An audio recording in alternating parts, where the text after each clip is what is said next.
Wepa, everybody. Thank you for joining us today. All those that are joining us on LinkedIn, on YouTube, and every other platform that's streaming this event. It is Latina Leadership Month. We're preparing. I am here with Frank, my partner in crime here. We're going to share some information with you. But Frank, good to have you, brother. Good to share this space with you and this announcement of what we're about to do in May. Yeah, good afternoon, everyone. It's noon here in the Silicon Valley and on the East Coast. Good afternoon, mid-afternoon, 3 o'clock there. And for Central and Mountain Time, I am excited to be on here with Enrique. Enrique, I always appreciate everything you do for our community. No, thank you. And likewise, you're a pivotal part and an integral part of how Latinos are moving on the West Coast. And I so much appreciate everything you do from the engagement that you have with your local community, but most importantly, with the impact that you're having on the Latino community. And I'm so grateful not only to share this space with you, but to know you, brother. I really appreciate it. Folks, we're going to be sharing some great news about an initiative that we're going to endeavor on. But before we get into the details of that, I want to let Frank just share a little bit about how this came about. What was the thought process behind it? Yeah, definitely. So we're approaching May, and one of the things that I want to share with everyone listening in and the audience is back in 2003, I started writing my first book, and in 2005, I was given an opportunity to meet one of the top thought leaders of all time, Dr. Ken Blanchard. And Ken Blanchard acted as my first agent for my book that was published in 2008, Building the Latino Future, Success Stories for the Next Generation. And when that book was published, it was published on Cinco de Mayo. It was published May 5th of 2008. And when I thought of building the Latino future, I thought of our landscape across the United States in terms of these very important stories, the stories that shed light on our leadership. And one of the things that I learned about Ken Blanchard, who wrote the 1 Minute Manager, as well as 30 other New York's best-selling books, is that leadership is sustainable and leadership is something that never dies. It's a word that we need to embrace in our Latino community. And when my book was first released, what I realized on Cinco de Mayo weekend, what is it? What is the perception of Latinos in the US? Non-Latinos, what do they really think? Well, the perception is Cinco de Mayo weekend is a festive weekend, a weekend of drinking, a weekend of partying. I didn't want that perception. We celebrate cultural leadership. We celebrate the leadership of our father, our parents, our grandparents, our mothers, our madrinas, padrinos. So it was important for me to really make sure that a few years after my book was published, that I created the Silicon Valley Latino Leadership Summit, which started in the beginning of May, the first weekend of May in 2010. And 10 years after, it celebrated its 10-year anniversary pre-COVID. And in 2019, COVID hit. And so I had to postpone the summit for the safety of everyone for 3 years. And the last summit was in October on Hispanic Heritage Month. Well, there's so many things happening in Hispanic Heritage Month, which is great. And I will keep my summit in October. But I had this conversation with Enrique that it would be so important to really shed light on our leaders in May. And May 1st is this Monday. And it's not by default. It's not something that really thought of. We just thought it's something that needs to happen as far as shedding the light. And Yeah. Enrique, I'm very grateful to you because you are a creative thought leader. You are a leader. You're a thought leader that has compassion and really is about embracing and elevating our community. And I appreciate it. Oh, I thank you. Thank you for those words. And I want to take the opportunity to greet some of our guests. Dimitri, Dios te bendiga, brother. Nice to see you with us today. I appreciate Shelly, always supportive. Thank you for being with us. Teresita is watching. We appreciate you being with us, and so many more. There. Please go in the comments and let us know who you are, where you from. Give us a comment. We really appreciate you being here with us today. A number of you already joining, and for those that are coming in, and Dimitri says Frank is el hombre.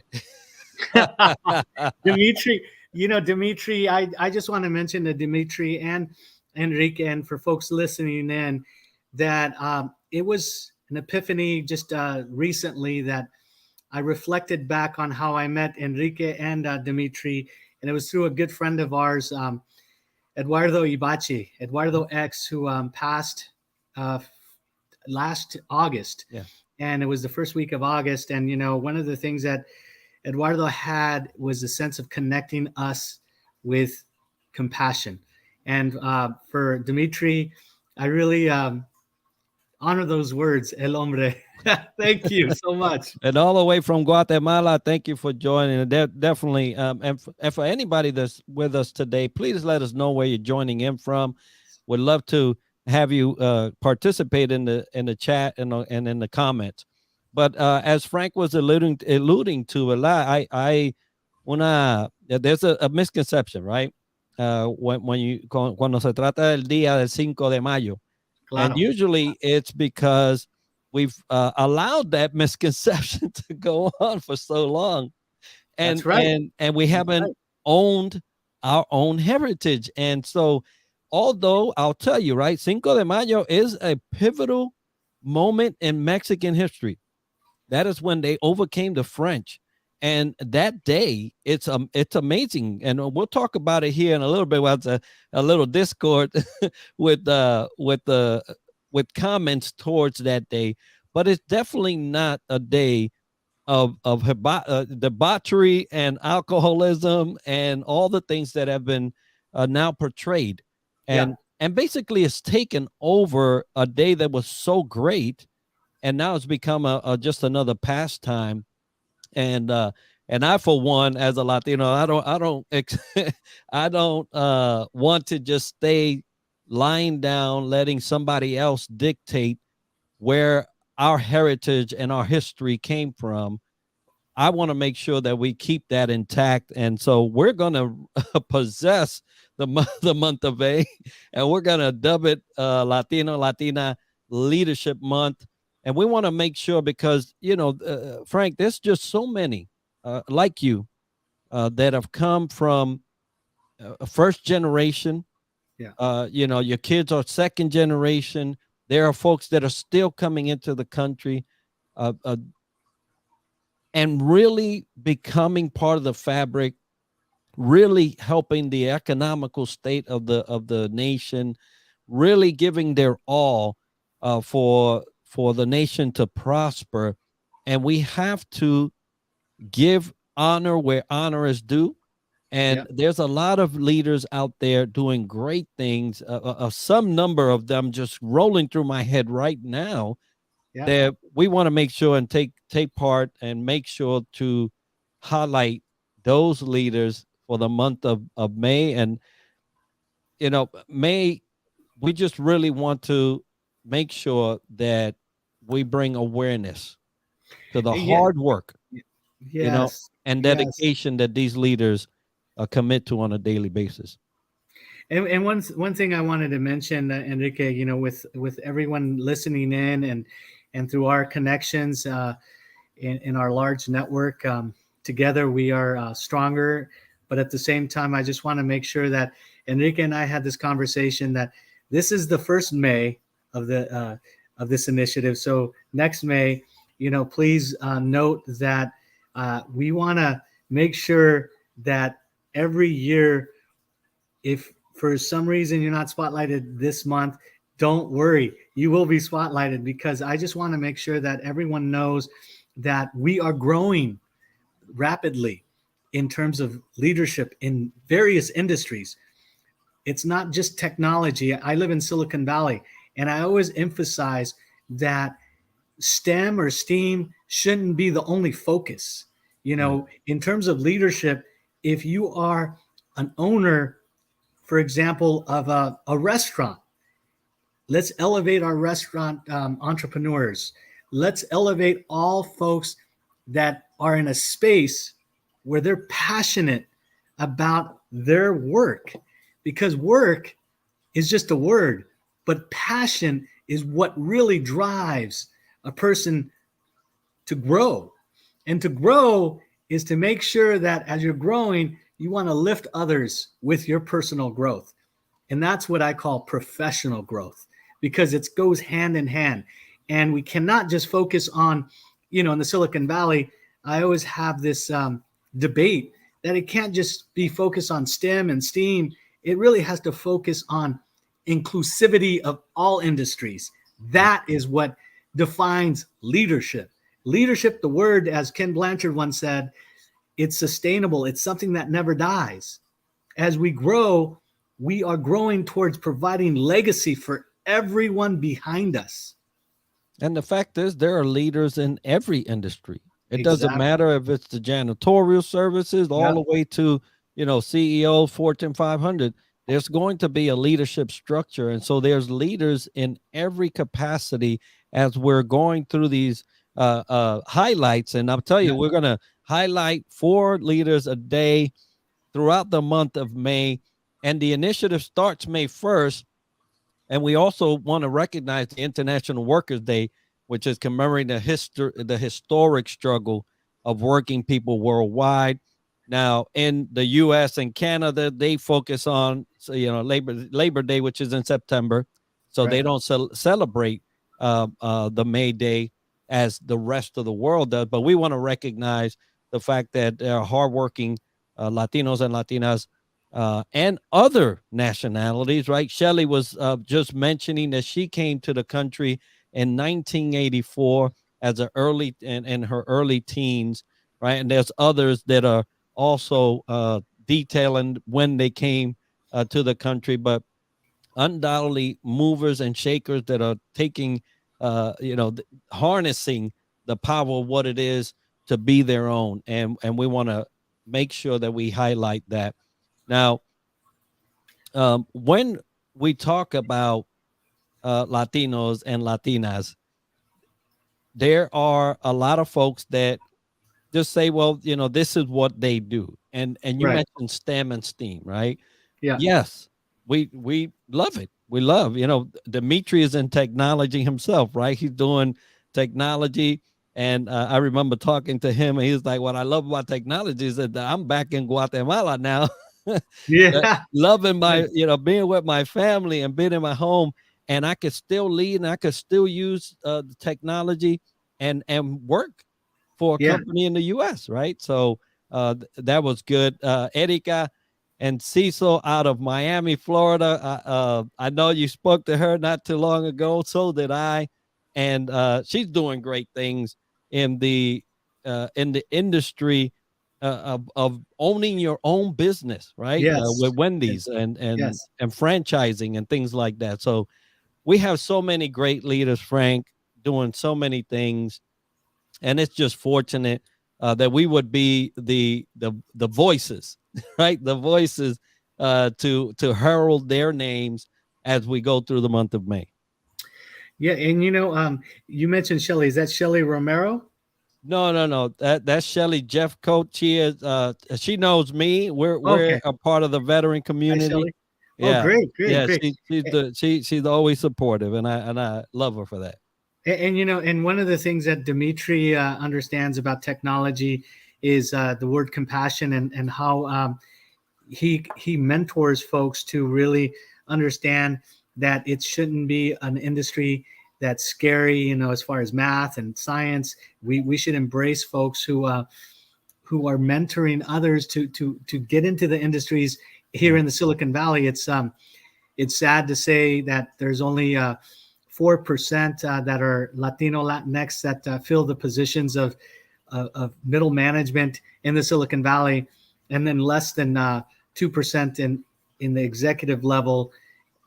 I mean, director level, and then 1% at the C-suite level. So these numbers are real, and I think one thing that leadership does is it really emphasizes the emphasis is a person's ability to shine in their workplace. Enrique, one of the things that you have is a background in the military.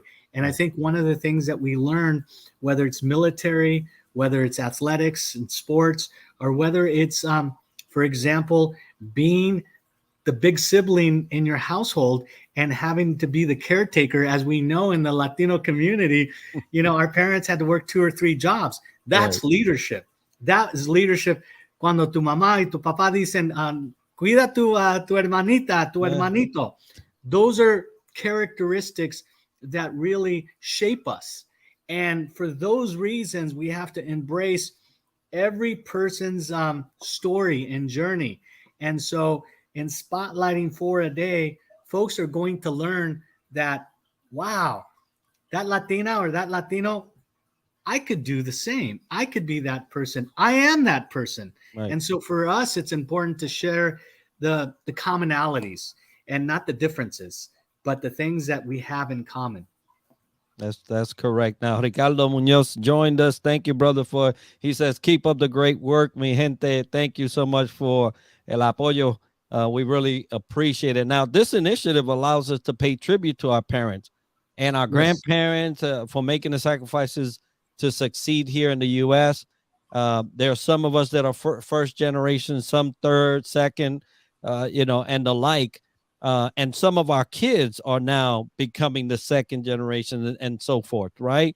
And so it does beg to highlight the parents and the grandparents that may have come, and for some others, even farther, that allowed them to become part of the United States, and the vision there of becoming a more prosperous family, family that could provide more for their children. And so we do honor our parents and grandparents for doing that for us. Yeah, speaking of honoring our parents, that's my mom behind me right there with the hat.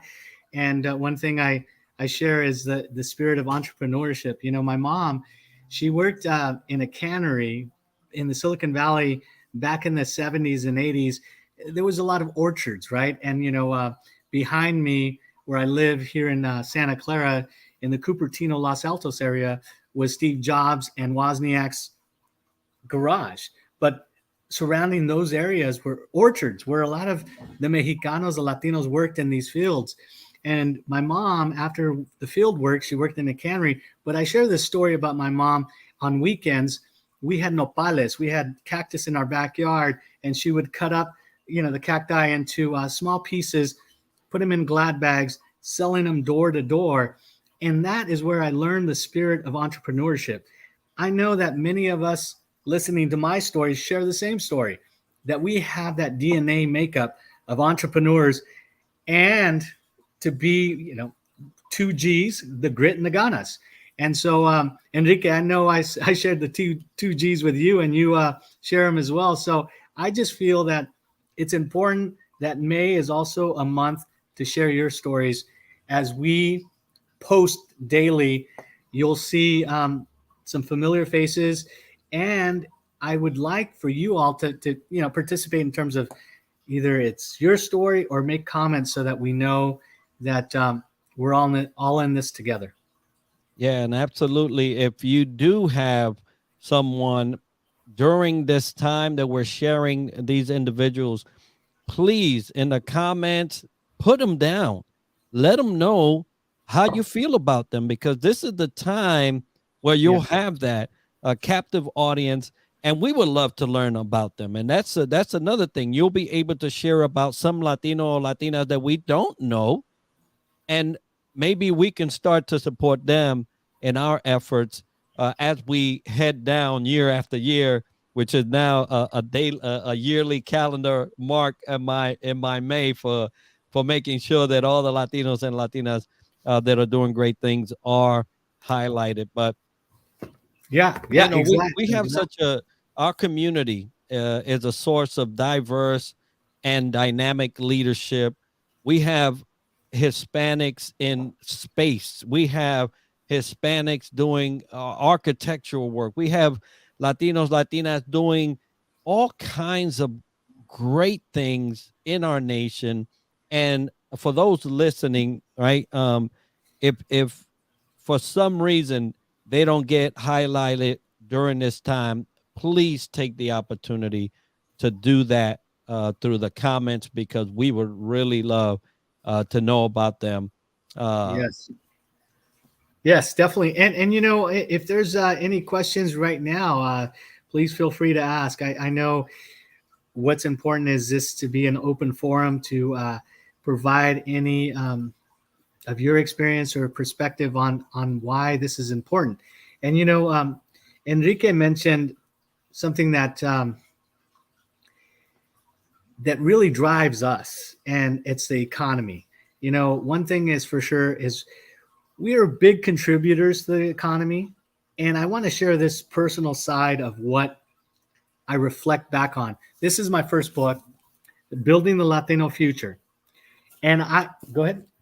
And one of the things that I want to share about this particular book is, as you can see, it's success stories for the next generation.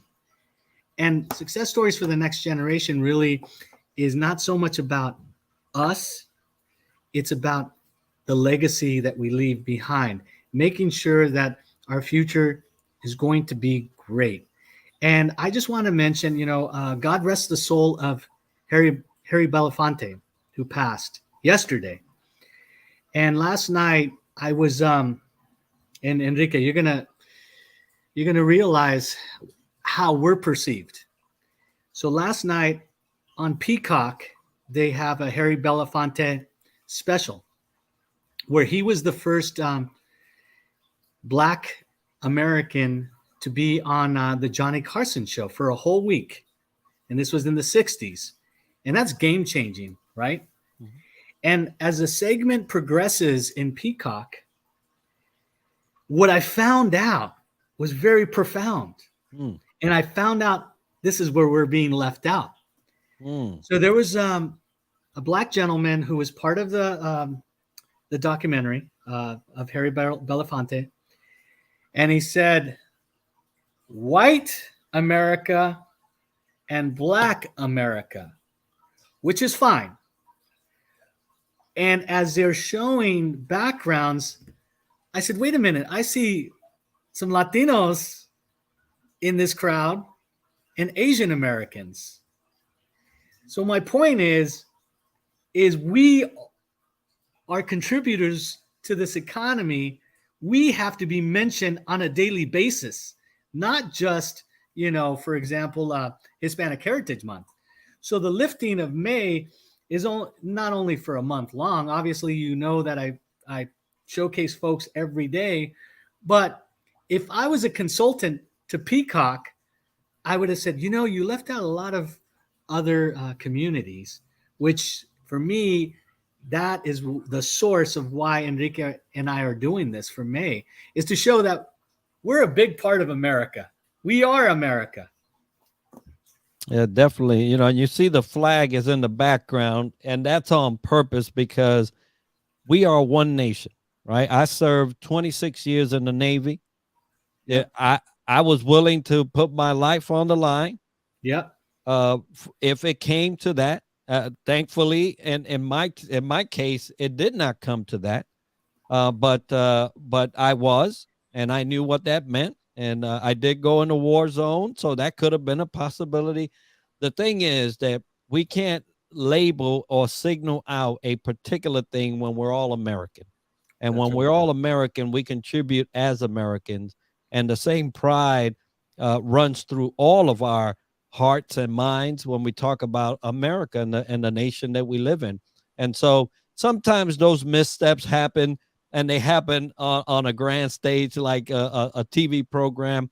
But we do know that we want to make sure that those Latinos and Latinas, and even those that are not and are from other countries that came in, just like a lot of our ancestors and parents and grandparents, that they understand that they are valued as Americans.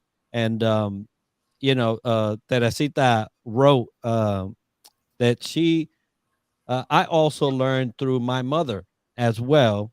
At 75, she is still running her own business. Wow, that's awesome. Ain't that amazing? That's great. That's great. Yeah. You know, it's interesting because Teresita, that's amazing. You know, I just saw on LinkedIn a few days ago that Ken Blanchard was providing a keynote, and he's 80 years old. And I think one of the things that is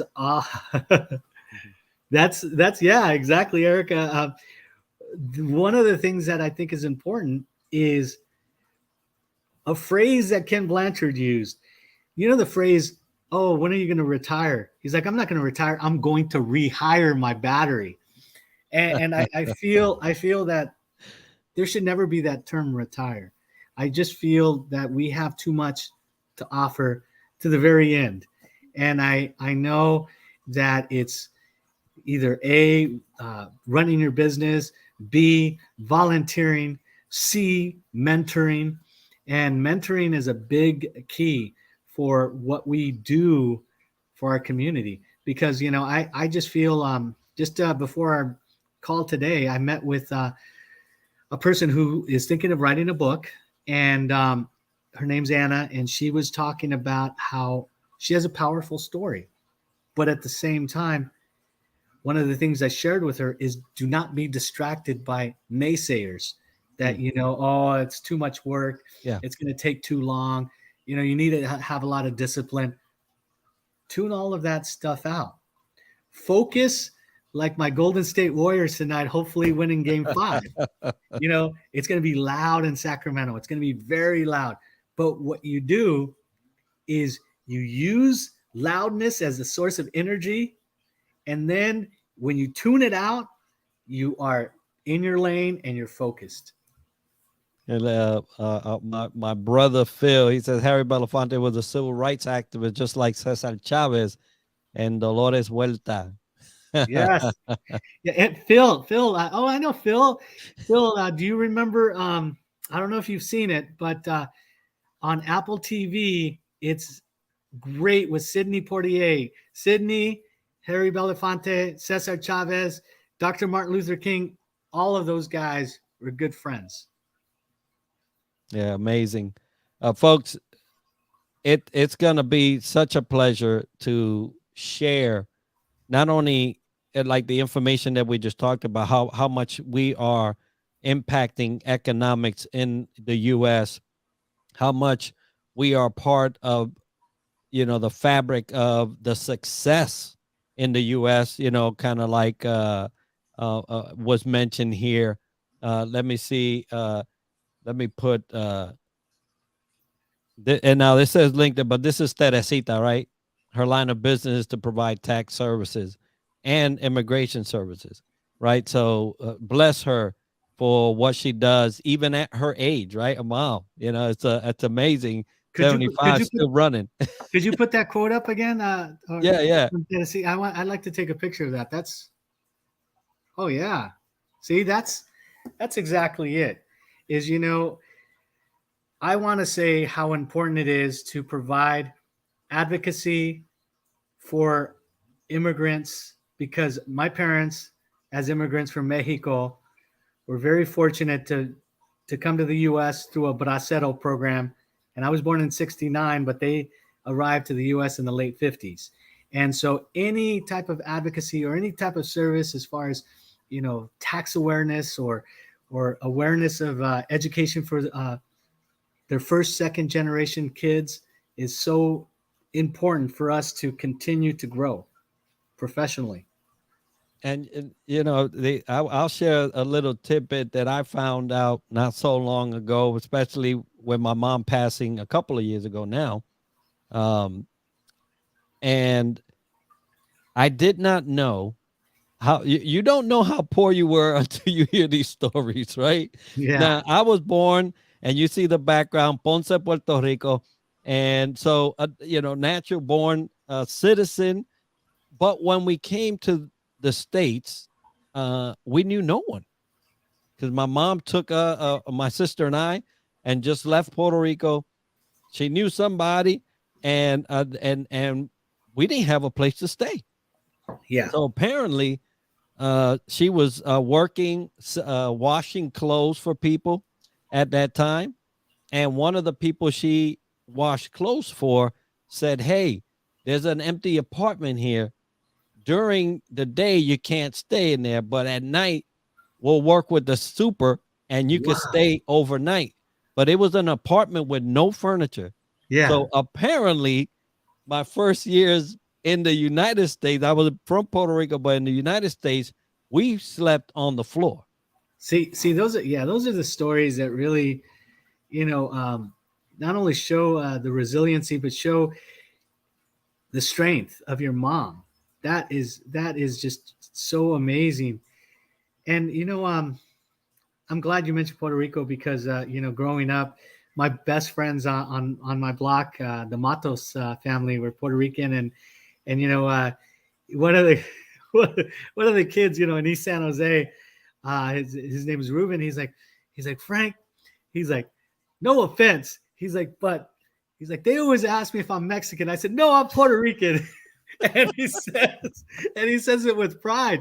And I want to say for everyone listening, in May, that is what Enrique and I are going to do. We have a diverse community of Yep. Latino, Latina power that are Puerto Rican, Dominican, Mexicano, Central American, first, second, third, fourth, fifth, sixth, seventh generation American Latino. And it's important that at the end of the day, we have stories that Enrique mentioned, mom or dad making the sacrifices so that we could thrive. And that's what's important. Pablo, what's going on, my brother? He's another Navy brother. Yeah, a lot of Puerto Ricans lived through that. But yeah, I would have never known had they told me that, Yeah. right? The sacrifices my mom made coming from the small island of Puerto Rico to a nation, Yeah. and even in Puerto Rico right now, they'll say, "Tú eres de allá afuera." Yeah. That's what Yeah. they say. You're from out there, right? and and so it's funny how so many years have passed in the relationship there with Puerto Rico and being a Commonwealth and things, that there's still a divide because the water does divide us, but sometimes policies divide us, right? But we're grateful, obviously, as a nation combined and as citizens born naturally to have that benefit. But I would have never imagined that I was sleeping on the floor with no furniture and no nothing. And another thing is, my mom used to cook. She used to cook for the families, and then she would make a little extra to take and bring back to the house so that she could feed us. That's amazing. That is amazing. Yeah, yeah. Enrique, I'm going to encourage you to write your book. Yesterday I actually had a conversation with Erica. Is she still on? Erica? Yeah, well, she may. Hey, yeah, It comes in and out. Yeah. so yeah, she was sharing how we have the resource. All right, Angel, his grandfather was bracero. That's amazing. That's Oh amazing. yeah. See the stories that we share, and Erica, she was calling me in from Mexico City yesterday, but she's based in Miami today. And just the fact that and Shelly, similar stories. Like, yeah, and Shelly, I just want to share that a good friend of mine's from Haiti, and he's like, hey, he was raised in Miami. He's like, we all share similar stories. And Yeah. at the end of the day, one thing that we learn is what's an equalizer is an education, right? Education is the equalizer for opportunity. But one of the things of opportunity, it's so important to share resources together, not hold back. And that's what Enrique and I are going to provide as we go from May 1st to May 31st is our resources for everyone. And oh, there's Eric. I was just Appreciate sharing it. how you provide a powerful resource. And at the end of the call, I shared with Erica, I'd like to spotlight you as a 365 Latina leader as of yesterday. And she was very humbled by it. But at the same time, I think that one thing I do not see from other Latinos, Latinas is sharing others people's stories. And I Yep. think that's what is important is that we act as servant leaders to make sure that we're sharing everybody's story. So I just want to share, as Enrique mentioned earlier on, if, for example, you don't see your story in May, please send us a message because I personally will share your story as a 365 Latino Latina leader. Amazing. No, and I tell you, I was one of the highlights during the military member, right? When we were Yes. celebrating that part of the month. But it is so critical to share our stories. And if you have not, by all means, do that. We would love to highlight you some way, shape, or form. These platforms are made so, and a lot of people use them for themselves, but I love to use it for somebody else. I am blessed beyond measure, and so just want to make sure that other people get highlighted that may be doing some great stuff as well. And Dimitri said that my parents' sacrifice and wisdom got me where I am today. And indeed, brother, we all share that story in one way or another. Folks, there are also a couple of major events happening in May, and one of them is Latinas in Tech.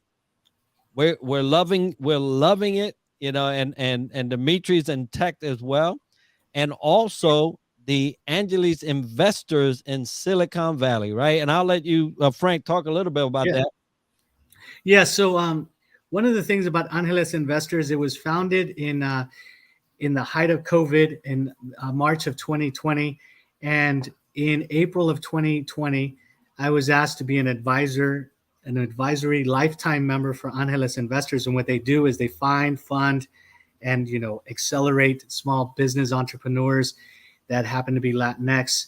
And one thing that Angeles Investors has done is this is the second year that they're going to host an Angeles Investors Silicon Valley pitch night competition at the Computer History Museum in Mountain View. And on May 12th, I will be one of the speakers for what they call Level Up. It's like a TEDx format where I'll speak for 17 minutes on my new book, Latinx Business Success.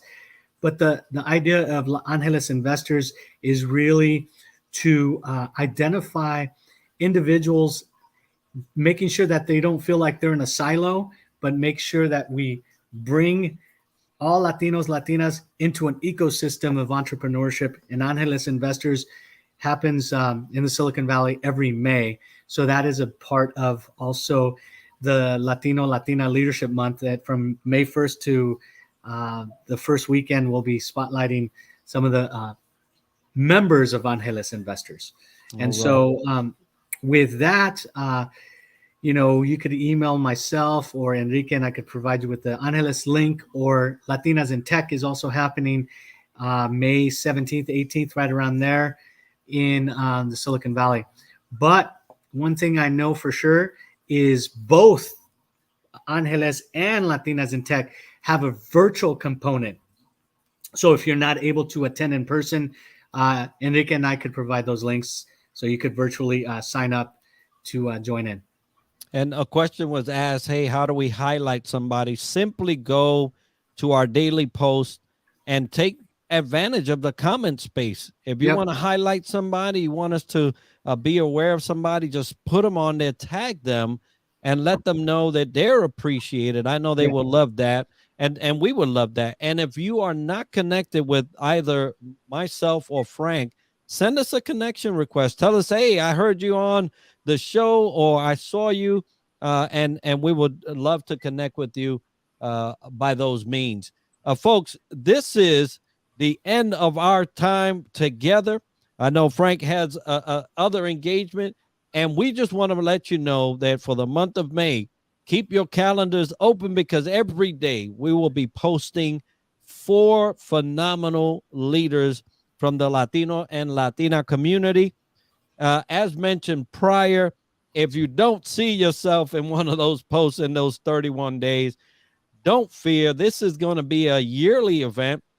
And we don't need a government to dictate that, hey, May is it. We're taking it over. That's just it. And that's it. It's approved. But thank you so much for sharing this time with me. Frank, thank you so much for your time, brother. I really appreciate it. For all those that are out there, God bless you. And we'll see each other every day in the month of May as we highlight these leaders. Yes, thank you all. And you know what I said a few minutes ago, please do send me a message if you would like to be spotlighted as a 365 Latino Latina leader. And I appreciate everyone listening.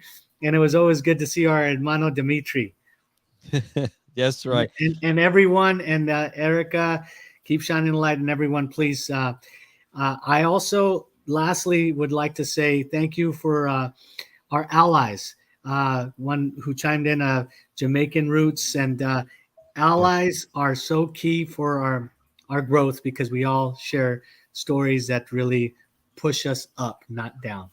That's right. Thank you, everybody, for joining us today. Looking forward to this next month of May as we highlight these leaders. God bless you all. Dios los bendiga a todos.